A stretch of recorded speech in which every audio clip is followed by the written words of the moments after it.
ಒಂದ್ ಕಾಲದಲ್ಲಿ ರೇಷನ್ ಅಂಗಡಿಗೆ ಹೋಗಿ ನಾವು ಕಾಟನ್ ಬಾಕ್ಸ್ ಗಳನ್ನ ತಗೋಬರ್ತಿದ್ವಿ ಮ್ಯಾನುಫ್ಯಾಕ್ಚರಿಂಗ್ ಪ್ಲಾಂಟ್ ಇಂದ ಸೆಲ್ಲಿಂಗ್ ಅಪ್ ಗೆ ತಗೋಬರೋದಕ್ಕೆ. ಇವತ್ತು ನೀವು ನೋಡ್ತಿರ್ಬೋದು ಎಷ್ಟು ಕಾಟನ್ ಬಾಕ್ಸ್ ಗಳನ್ನ ಮ್ಯಾನುಫ್ಯಾಕ್ಚರಿಂಗ್ ಮಾಡ್ತಿದೀವಿ ಅಂತ. ತುಂಬಾ ಜನ ಏನ್ ಮಿಸ್ಟೇಕ್ ಮಾಡ್ತಾರೆ ಅಂದ್ರೆ, ಏನಾದ್ರೂ ಸ್ಟಾರ್ಟ್ ಮಾಡ್ಬೇಕು ಅಂದ್ರೆ ಎಲ್ಲ ಕೂಡ ಮೊದಲೇ ಬೇಕು ಅಂತ ಅನ್ಕೊಳ್ತಾರೆ. ಸೊ ನೀವು ಫಸ್ಟ್ ಒಂದು ಚೆನ್ನಾಗಿರೋ ಪ್ರಾಡಕ್ಟ್ ಅನ್ನ ಸರ್ಚ್ ಮಾಡಿ ಸೆಲ್ಲಿಂಗ್ ಅನ್ನ ಸ್ಟಾರ್ಟ್ ಮಾಡ್ಕೊಳ್ಳಿ. ಸೊ ಅದರಿಂದ ನಿಮ್ಗೆ ಸ್ವಲ್ಪ ದುಡ್ಡು ಅನ್ನೋದು ಬರುತ್ತೆ, ರೊಟೇಷನ್ ಅನ್ನೋದು ಸ್ಟಾರ್ಟ್ ಆಗುತ್ತೆ. ಆ ರೊಟೇಷನ್ ಅಲ್ಲಿ ನಿಮ್ಮ ಪ್ಯಾಕಿಂಗ್ ಕ್ವಾಲಿಟಿ ಆಗಿರ್ಬೋದು, ಆಫೀಸ್ ಆಗಿರ್ಬೋದು, ಆಫೀಸ್ ಬಾಯ್ ಆಗಿರ್ಬೋದು, ಎಲ್ಲವನ್ನು ಕೂಡ ಇಂಪ್ರೂವ್ ಮಾಡ್ಕೊಳ್ತಾ ಹೋಗ್ಬೋದು.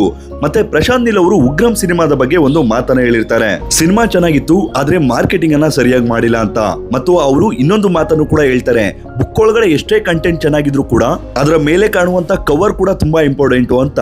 ಅಂದ್ರೆ ಪ್ಯಾಕಿಂಗ್ ಅನ್ನೋದು ತುಂಬಾ ಇಂಪಾರ್ಟೆಂಟ್ ಆಗುತ್ತೆ. ಇಷ್ಟು ದಿನ ನಾವು ಈ ರೀತಿ ಪ್ರಾಡಕ್ಟ್ ಗಳನ್ನ ಕಳಿಸ್ತಿದ್ವಿ, ಇದಕ್ಕೆ ತುಂಬಾ ಕಂಪ್ಲೇಂಟ್ಸ್ ಅನ್ನೋದು ಬರ್ತಿತ್ತು. ಆಯಿಲ್ ಲೀಕೇಜ್, ಮತ್ತೆ ಇದ್ರ ಮೇಲೆ ಕಾಟನ್ ಬಾಕ್ಸ್ ಬರೋದಿಲ್ವಾ ಅಂತ ಕೇಳ್ತಿದ್ರು. ಕೊನೆಗೂ ಕಾಟನ್ ಬಾಕ್ಸ್ ಬಂದೇ ಬಿಡ್ತು. ಬಾಕ್ಸ್ ಡಿಸೈನ್ ಹೇಗ್ ಬರುತ್ತೋ ಅಂತ ಟೆನ್ಷನ್ ಆಗಿತ್ತು. ಏನಕ್ಕಂದ್ರೆ ವೈಟ್ ಅಲ್ಲಿ ನಿಮ್ಗೆ ಅಷ್ಟೊಂದು ಪ್ರೀಮಿಯಂ ಆಗಿ ಯಾವ್ದು ಕೂಡ ಕಾಣಿಸೋದಿಲ್ಲ. ಆದ್ರೆ ನಮ್ಮ ಪ್ರಾಡಕ್ಟ್ ಬಂದ್ಬಿಟ್ಟು ಪ್ರೀಮಿಯಂ ಪ್ರಾಡಕ್ಟ್ ಆದ್ರೂ ಕೂಡ ಹೇಗೋ ಮಾಡಿ ಈ ಲೆವೆಲ್ಗೆ ತಗೊಬಂದಿದ್ವಿ. ಸೊ ಇದು ಚೆನ್ನಾಗಿ ಕಾಣಿಸ್ತಿದ್ಯಾ ಇಲ್ವಾ ಅಂತ ನೀವೇ ಕಮೆಂಟ್ ಮಾಡಿ.